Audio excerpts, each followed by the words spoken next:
Hi welcome to learning on code express.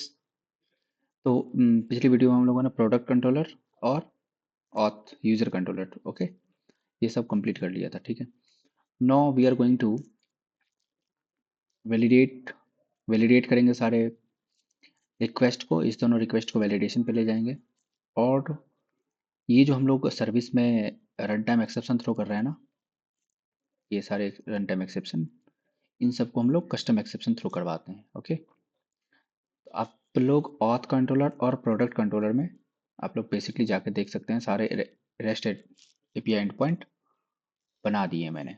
Okay, तो चलिए देखते हैं वन बाय वन। सबसे पहले तो हम लोग के पास पॉम डॉट एक्सएमएल में हैवेनेट वैलिडेटर होना चाहिए। ओके, वैलिडेशन के लिए हम लोगों ने वैलिडेटर लगा रखा है यहाँ पे। ओके, तो चलिए ठीक है, वैलिडेशन हम लोग लगाना स्टार्ट करते हैं। मॉडल पे रिक्वेस्ट, प्रोडक्ट रिक्वेस्ट से लगाना स्टार्ट करते हैं। ओके, तो देखो वैलिडेशन वैलिडेशन इसीलिए लगाते हैं क्योंकि जब पोस्टमैन से रिक्वेस्ट आएगा ना, नेम डिस्क्रिप्शन प्राइस क्वांटिटी, जैसे ये सारे रिक्वेस्ट आएंगे ना, योर प्रोडक्ट इज हियर, ये सारे, तो इसमें जैसे कि वैलिडेशन ऐसा होना चाहिए जैसे वायरलेस चार्जर रेडमी, अब इसमें कोई इस तरह का कैरेक्टर ना डाल दे। ओके, वही लेटर होना चाहिए, तो इस तरह से हम लोग इसको कर सकते हैं। या फिर नॉट नल नहीं होना चाहिए, नॉट ब्लैंक नहीं होना चाहिए। ठीक है, तो ये इंपॉर्टेंट होता है इसका वैलिडेशन करने का नियम।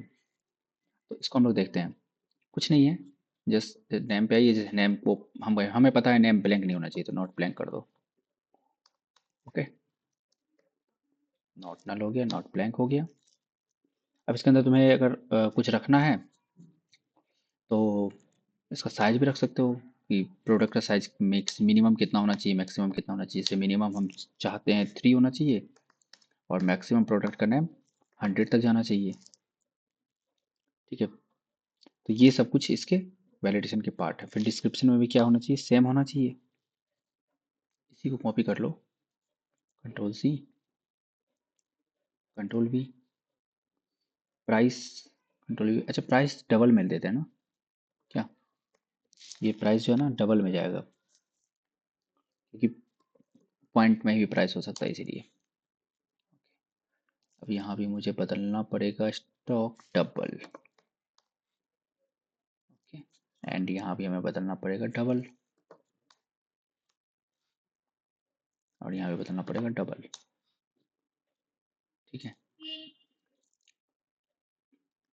फिर स्टॉक क्वांटिटी, ये क्या होना चाहिए, नॉट नल होना चाहिए, नॉट ब्लैंक। अच्छा, ये जो है ना नॉट नल नॉट ब्लैंक, ये नॉट ब्लैंक जो है ना ये काम करता है स्ट्रिंग के लिए, लेकिन यहाँ इंटीजर है, यहाँ तो काम करेगा नहीं नॉट ब्लैंक। तो स्टॉक क्वांटिटी का मिनिमम कर देते हैं, at the rate minimum, minimum value होना चाहिए इसका स्टॉक क्वांटिटी का 0। ठीक है, फिर ये हमें पता है कि ये डिजिट फॉर्म में होना चाहिए, डिजिट दैट मीन्स 0 to 9 के फॉर्म में होना चाहिए। तो हम लोग इसको इंटीजर लिख लेंगे और इंटीजर कहाँ तक का होगा, 10 तक का फॉर्म होगा। ठीक है, फ्रैक्शन इसमें कुछ नहीं होना चाहिए, fraction zero, fraction zero. Okay, इस तरीके से हम लोग वैलिडेशन लगा सकते हैं। अच्छा, डबल में भी नॉट ब्लैंक काम नहीं करेगा ना, यहाँ पे काम करेगा डिजिट, क्या डिजिट होना चाहिए। ठीक है, तो डिजिट में हम लोग इंटीजर, ये इंटीजर नहीं, आई इंटीजर 10 तक का और फ्रैक्शन वैल्यू 2 तक का लेते हैं। ठीक है, 2 फ्रैक्शन वैल्यू लेंगे और डेसिमल का जो मिनिमम होगा ना, डेसिमल मिनिमम, ये होना चाहिए इसका वैल्यू 0.0, इससे कम नहीं होगा। ठीक है, दैट मीन्स निगेटिव में नहीं जाएगा, सीधी सीधी बात ये है, निगेटिव में नहीं जाना चाहिए। ठीक है, इंक्लूसिव फॉल्स, इंक्लूसिव फॉल्स कर दो। ठीक है, 0.0 नहीं होना चाहिए इंक्लूसिव, ये मतलब ऐसा नहीं होना चाहिए, कुछ ना कुछ प्राइस तो होगा ही होगा। ओके, तो डिस्क्रिप्शन का 1000 कर दो लेंथ। तो ये हमारा कुछ प्रोडक्ट रिक्वेस्ट का वैलिडेशन हो गया, तो यूजर रिक्वेस्ट पे भी इस तरह वैलिडेशन लग जाएंगे। साइज 3 कर दो, मैक्सिमम 100 कर दो यूजर नेम को, और ईमेल कर दो नॉट ब्लैंक। इसको लगा दो पहले @email, ईमेल एक वैलिडेशन ही है, नॉट ब्लैंक, ब्लैंक नहीं होना चाहिए। ठीक है, साइज लगा दो मिनिमम 3 कैरेक्टर का होना चाहिए और मैक्सिमम 50 कैरेक्टर तक का होना चाहिए। ठीक है, पासवर्ड लगा दो नॉट ब्लैंक, स्ट्रिंग में है ना तो ये लग जाएगा। पासवर्ड मैक्सिमम 50 कैरेक्टर तक का होना चाहिए, मैक्सिमम 20 कैरेक्टर तक दो, और मिनिमम 8 कैरेक्टर। अब रोल क्या है? रोल हमारा एनम है, तो एनम का तो कुछ वैलिडेशन हम लोग लगाते नहीं है, एनम पे कोई वैलिडेशन नहीं लगेगा। हाँ, एक लगा सकते हैं कि @नॉट नल होना चाहिए, ये काम कर सकता है। ठीक है, तो ये यूजर रिक्वेस्ट का वैलिडेशन हो गया। अब इस तरह एंटिटी का वैलिडेशन कर दो। एंटिटी में ज़्यादा कुछ नहीं करना है, एंटिटी में सिर्फ @नॉट नल लगा दो, वही काफ़ी है, क्योंकि डाटाबेस में हमें नल वैल्यूज नहीं जाने देना है ना, तो डेटाबेस के लिए नॉट नल लगा देते हैं ना। और वहां से तो रिक्वेस्ट जो आ रहा है, उस रिक्वेस्ट को तो हम लोग कर ही दिए, नॉट ब्लैंक होना चाहिए, साइज इतना होना चाहिए, ये तो फिल्टर कर ही लेगा। तो अननेसेसरी हम लोग यहाँ क्यों लगाए?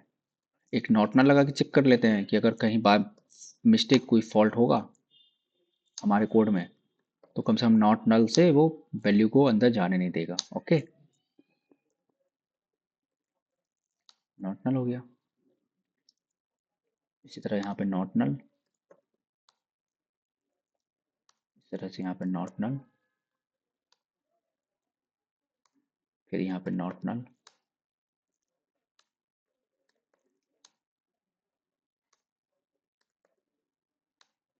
ओके, तो ये हमारे कुछ यूजर बी के वैलिडेशन हो गए।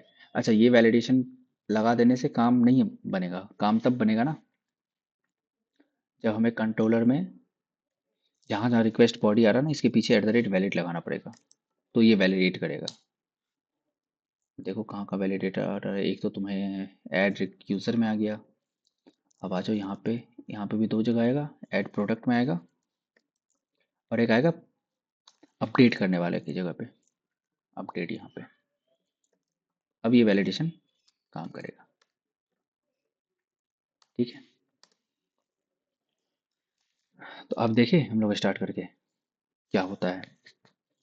एक प्रोडक्ट को सेव करने की कोशिश करेंगे और देखेंगे क्या होता है अगर हम लोग वैल्यू कुछ उल्टा पुल्टा भेजे। तो जैसे प्रोडक्ट रिक्वेस्ट में एक तुम ले लो, नेम हम 2 डिजिट का भेजते हैं, चलो ऐड प्रोडक्ट 2 डिजिट का भेजो, WI।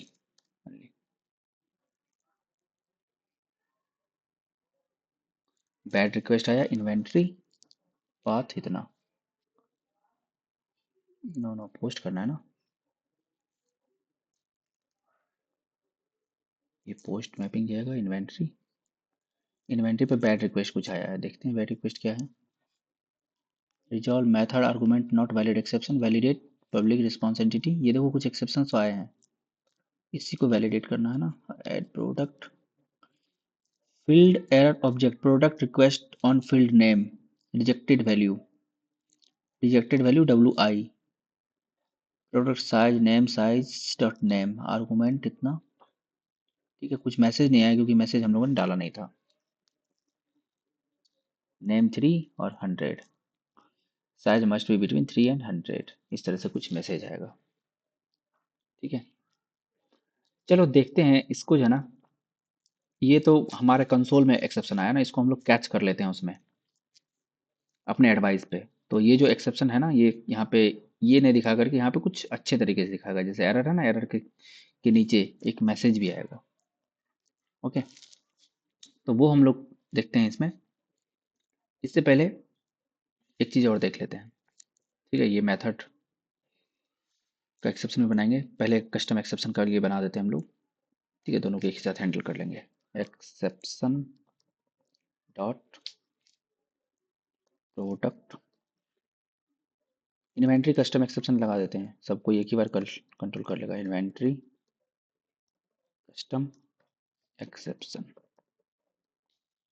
ठीक है। और ये एक्सटेंड करेगा रन टाइम एक्सेप्शन को। ऑल्ट एंटर दबाओ, ऑल्ट इंसर्ट कंस्ट्रक्टर, ये मैसेज वाला ले लो, एक यहाँ पे ले लो private static final HTTP status, ठीक है। ये हम क्यों ले रहे हैं, इसीलिए ना क्योंकि हमें एचटीटीपी स्टेटस कोड भी बताने पड़ेंगे ना, इसीलिए।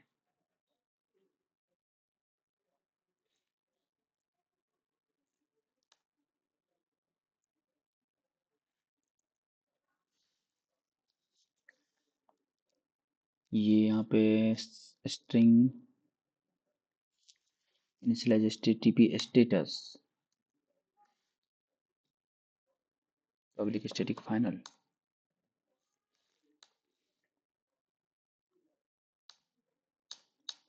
नल तो नहीं होना चाहिए।